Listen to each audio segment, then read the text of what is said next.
ലഡാക്കിന് സംസ്ഥാന പദവിയും പ്രത്യേക ഭരണഘടനാ പദവിയും ആവശ്യപ്പെട്ട് സമരം നയിച്ച പ്രമുഖ പരിസ്ഥിതി പ്രവർത്തകനും വിദ്യാഭ്യാസ വിചക്ഷണനുമായ സോനം വാങ്ചുക് ദേശീയ സുരക്ഷാ നിയമപ്രകാരം അറസ്റ്റിലായി. ലഡാക്ക് അപെക്സ് ബോഡി നടത്തിയ ഹർത്താൽ ആക്രമണാസക്തമാവുകയും പോലീസ് വെടിവെപ്പിൽ 4 പേർ കൊല്ലപ്പെടുകയും ചെയ്തതിന് പിന്നാലെയാണ് ഈ അറസ്റ്റ്. ഈ നടപടി രാജ്യവ്യാപകമായി വലിയ പ്രതിഷേധങ്ങൾക്കും വഴിവെച്ചിട്ടുണ്ട്. NSA പ്രകാരം ജാമ്യം അനുവദിക്കാതെ ഒരാളെ കസ്റ്റഡിയിൽ വെക്കാൻ സർക്കാരിന് അധികാരമുണ്ട്. ഉച്ചയ്ക്ക് 2:30 അദ്ദേഹത്തെ വീട്ടിൽ നിന്ന് കസ്റ്റഡിയിലെടുക്കുകയും രാത്രിയോടെ രാജസ്ഥാനിലെ ജോധ്പൂർ ജയിലിലേക്ക് മാറ്റുകയും ചെയ്തു. സോനം വാങ്ചുക്കിന്റെ അറസ്റ്റിനെ തുടർന്ന് ലേ മേഖലയിൽ മൊബൈൽ ഇന്റർനെറ്റ് സേവനങ്ങൾ പൂർണ്ണമായും വിച്ഛേദിച്ചു. ലഡാക്കിൽ തുടർച്ചയായി 3-ാം ദിവസവും കർഫ്യൂ തുടരുകയാണ്. അരനൂറ്റാണ്ടിലധികം ആളുകളെ കരുതൽ തടങ്കിലാക്കിയിട്ടുണ്ട്. കൂടാതെ സ്കൂളുകൾക്കും കോളേജുകൾക്കും അവധി പ്രഖ്യാപിച്ചിരിക്കുകയാണ്. സോനം വാങ്ചുക്കിന്റെ നേതൃത്വത്തിലുള്ള സന്നദ്ധ സംഘടനയുടെ FCRA ലൈസൻസ് നേരത്തെ തന്നെ ആഭ്യന്തര മന്ത്രാലയം റദ്ദാക്കിയിരുന്നു. വിദേശ പണ വിനിമയ ചട്ടം ലംഘിച്ചെന്ന് ആരോപിച്ച് CBI അന്വേഷണവും അദ്ദേഹത്തിനെതിരെ നടക്കുന്നുണ്ട്.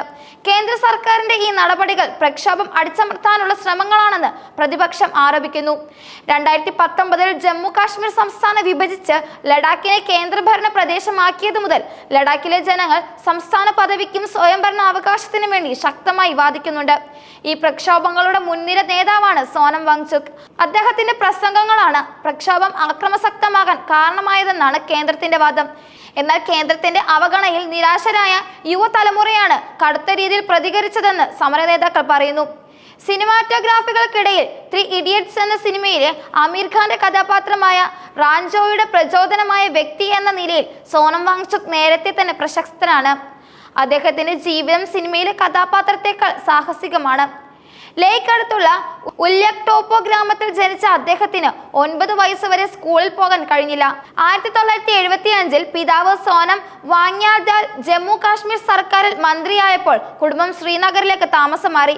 അവിടെ സ്കൂളിൽ ചേർന്ന സോനം ഇംഗ്ലീഷ്, ഹിന്ദി, ഉറുദു ഭാഷകളിൽ പഠിച്ച പാഠങ്ങൾ മനസ്സിലാക്കാൻ കഴിയാതെ വിഷമിച്ചു. ഒന്നിനും കൊള്ളാത്ത ലഡാക്കി പയ്യൻ എന്ന് അധ്യാപകർ കളിയാക്കിയപ്പോൾ അപമാനിതനായ സോനം 12-ാം വയസ്സിൽ ഒറ്റയ്ക്ക് ഡൽഹിക്ക് ട്രെയിൻ കയറി.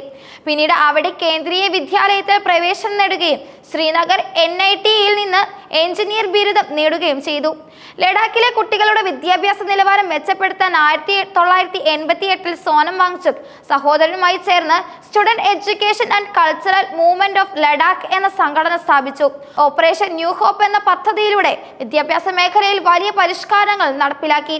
ഉറുദുവിന് പകരം ഇംഗ്ലീഷിനും ലഡാക്കി ഭാഷയ്ക്കും പ്രാധാന്യം നൽകി ഈ പദ്ധതി 1996 5% മാത്രം വിജയിച്ച മെട്രിക്കുലേഷൻ പരീക്ഷയിൽ 2015 75% വിജയ ശതമാനം നേടാൻ സഹായിച്ചു.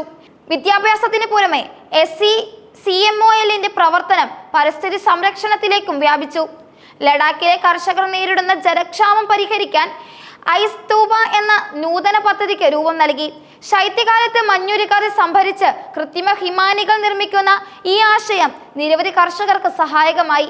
ഈ പരിസ്ഥിതി സൗഹൃദ പ്രവർത്തനങ്ങൾ പരിഗണിച്ച് 2018 ഏഷ്യയിലെ പരമോന്നത ബഹുമതിയായ മാഗ്സസെ പുരസ്കാരം അദ്ദേഹത്തിന് ലഭിച്ചു.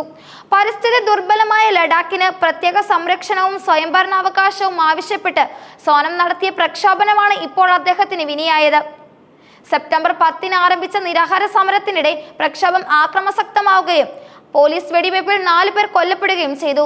ഇതോടെ അദ്ദേഹത്തിന്റെ ഭരണകൂടം കലാപത്തിന് പ്രേരണ നൽകിയെന്ന കുറ്റം ചുമത്തി അറസ്റ്റ്